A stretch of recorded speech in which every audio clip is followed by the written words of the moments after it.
প্রিয় দর্শক, আরেকটা জিনিস দেখানো বাকি আছে, খুব জটিল একটা জিনিস। অপু বিশ্বাস কত বড় ভণ্ড দেখেন। 2 মিনিট আগে দেখেন কি পোস্ট করেছে।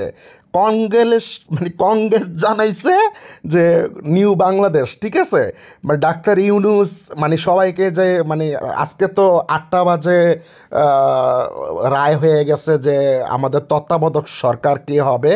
সে কত বড় ভণ্ড! সে না আমলিক করে, কি ভিডিওর প্রথমেই দেখছেন না, সে আমলিক করে। তো সে এখন এটাকে সাপোর্ট করতেছে কেন? আবার বাংলাদেশের পতাকা লাভ, ঠিক আছে, তাদেরকে ভালোবাসা দেখাইতেছে কেন? এই যে দেখেন, ঠিক আছে, 3 দিন আগে বাংলাদেশের শিক্ষার্থীদের প্রতি শ্রদ্ধা ও ভালোবাসা, আবার হাত জোর করে ক্ষমা চাইতেছে। মানে এর আগে যে ভুল করছে তার জন্য ক্ষমা চাইতেছে, তার কোনো ক্ষমা নাই, ঠিক আছে। আপনারা যারা দেশপ্রেমিক ভাই আছেন তাদেরকে দয়া করে বলতেছি, ঠিক আছে, এই ভিডিওটা যে যেখান থেকেই দেখতেছেন লাইক কমেন্ট শেয়ার করে পুড়িয়ে ফেলেন। সে প্রোফাইল পিকচারটা পর্যন্ত পাল্টিয়ে ফেলছে, এর আগের ভিডিওতে দেখাইছি। সে প্রোফাইল পিকচারটা পর্যন্ত পাল্টিয়ে ফেলছে। তার মতো কালপিটকে ক্ষমা করবেন না। সে দেশের শত্রু। আপনারা দেশকে ভালোবাসেন, পরে নায়ক নায়িকা। সে দেশের চরম শত্রু, ঠিক আছে। আপনারা যদি দেশের প্রতি একটুও মায়া থাকে, তাহলে প্লিজ এই ভিডিওটা লাইক কমেন্ট শেয়ার করে পুড়িয়ে ফেলেন। সে কত বড় কালপিট দেখেন। প্রোফাইল পিকচারে ছিল কি, সেটা আগেও দেখাইছি, ঠিক আছে। আবার নতুন করে দেখানোর কিছু নাই। প্রোফাইল পিকচারে কি ছিল, মানে হাসিনা পদত্যাগ করার 5 মিনিট পর সে প্রোফাইল পিকচারটা চেঞ্জ করে ফেলছে। হাসিনা পদত্যাগ করার 5 মিনিট পর প্রোফাইল পিকচার পাল্টিয়ে ফেলছে, ঠিক আছে।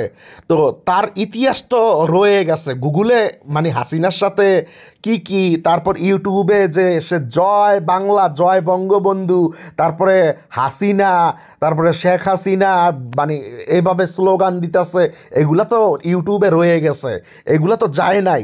সো তাকে ক্ষমা করা যাবে না। এই যে দেখেন, এই যে মানে আমি 2 মিনিট আগে বলছি, এখন 4 মিনিট হয়ে গেছে আমি কথা বলতে, ঠিক আছে।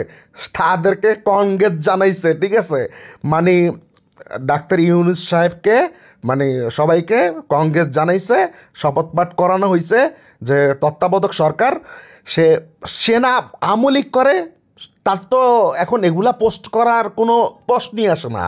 সে তো আমলিক করে। ভাই, আপনাদের অপবিশ্বাস ভক্তদের কাছে বলতেছি, আপনারা কি দেশপ্রেমিক? আপনারা কি দেশকে ভালোবাসেন? আমার তো মনে হয় না আপনারা দেশকে ভালোবাসেন। যদি দেশকে ভালোবাসেন তাহলে এই ভিডিওটা তুলে ধরেন সবার কাছে। প্রিয় দর্শক, এবার আমরা বুবলির আইডিতে যাব, ঠিক আছে। বুবলি কি করছে সেটা একটু দেখে আসি।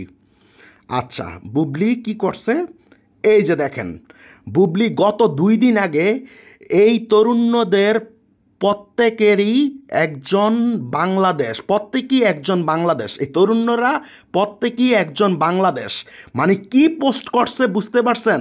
মানে বুবলি 2 দিন আগে পোস্টটা করছে, আর হাসিনা পদত্যাগ করছে হলো আপনার 5 তারিখে, ঠিক আছে।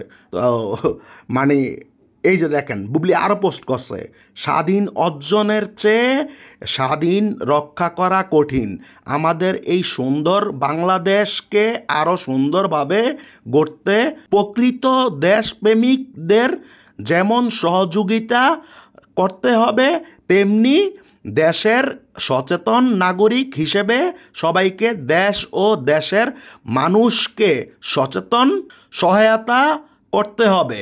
প্রত্যেককে বিনীতভাবে অনুরোধ করছি, আন্দোলন উদযাপন করুন, বিজয় উৎসব করুন, কিন্তু দেশের সম্পদ নষ্ট করা, লুটপাট করা, ভাঙচুর করা, ঠিক আছে। তারপর মানে আর কিছু বলতে নাই, আমি আর কিছু বলতে চাই না। তারপরে এখান দিয়ে একটু পড়ি, একটা সঠিক দিক নির্দেশনার মধ্যে আমরা সবাই চলতে চাই, কারণ বাংলাদেশের মানুষ সর্বোপরি শান্তি চায়। এই বীর জেনারেশন সঠিকভাবেই দেশকে নির্দেশনা দিবে ইনশাল্লাহ। মানে বুবলি প্রথম দিকেই যে ছাত্র আন্দোলনের পক্ষে ছিল সেটা আপনাদের প্রমাণ করে দিছি। এবার বুঝেন, অপু বিশ্বাস হলো আমলিক মানে স্বৈরাচারের দল ছিল, আর সাধারণ ছাত্রদের দল ছিল হচ্ছে আমাদের শবনম ইয়াসমিন বুবলি। তো এখন আপনারা কাকে সাপোর্ট করবেন, ঠিক আছে, কমেন্ট বক্সে লিখে যান। আর যারা পেজ থেকে ভিডিওটা দেখবেন দয়া করে প্রচুর প্রচুর শেয়ার করবেন, কারণ এই অপু বিশ্বাসের মতো কালপিটের, ঠিক আছে, অপু বিশ্বাসের মতো কালপিটের চরিত্রটা সবার দেখা দরকার। দয়া করে পেজ থেকে প্রচুর শেয়ার করবেন। সো আল্লাহ হাফেজ।